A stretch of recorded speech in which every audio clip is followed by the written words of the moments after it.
Hey, do you hear when some people always say, I want so much more out of life, and they really just don't like where they're at and the signs that they're just sleepwalking and walking in no direction? Well, I'm going to give you 3 things that you can look for that'll let you know that you're sleepwalking through life.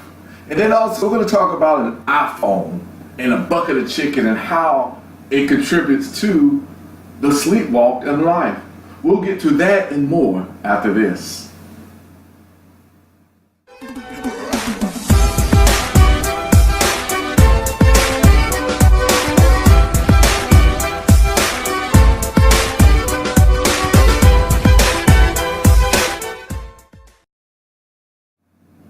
Welcome back. My name is Tony T. Smith, and today I want to talk a little bit about how people want so much more out of life, but yet don't realize that they're sleepwalking through life and going through the motion. They're wandering aimlessly. Well, I got 3 things that you can look for, and I'm pretty sure there's more, but these are the 3 things I think is really important that you can immediately look for. And the first is someone in your close circle may intervene. Someone that know you, know your history, know your past. In my case, it's my sister. She pretty much tells me and keeps me on track from time to time, say, hey, Tony, it's time to get it together. And that I do value. Another one is you may encompass a new encounter, maybe a new business relationship, or even a new personal relationship. Someone that'll come across your path and make you step your game up.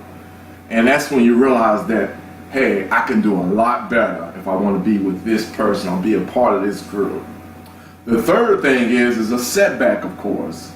Maybe a health issue, a job loss, something relevant to your current situation that's not creating the happiness that you need. So in turn, there's 3 things to look for when you feel that you're just to determine if you're sleepwalking. Someone close to you is going to approach you and ask you, hey, what's going on? 2, you may encounter a new encounter, a business partner or a personal relationship.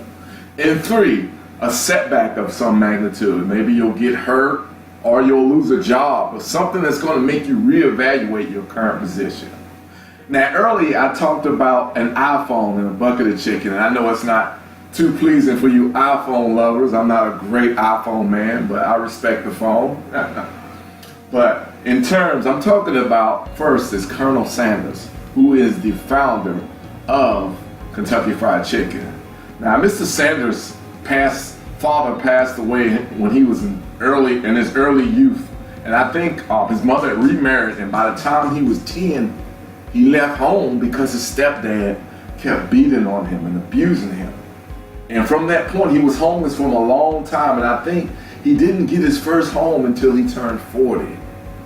But later after that, he met up with business associates and met up with different people to create an idea of how to develop a unique style of chicken. Well, you know the rest is history. Colonel Sanders is one of the biggest chicken carriers in the nation. The next person is Steve Jobs. Now, Steve Jobs was homeless, broke. He was a college student with no dorm room.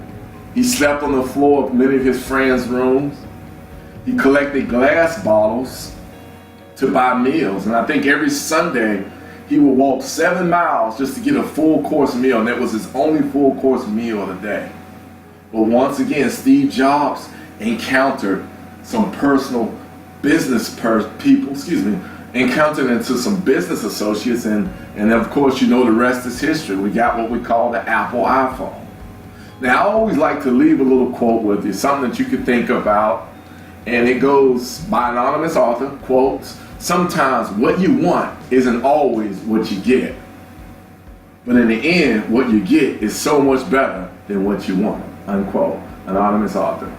Well, my name is Tony T. Smith. I'd like to thank you for looking at my video. Please share it. Please be a part of my YouTube family.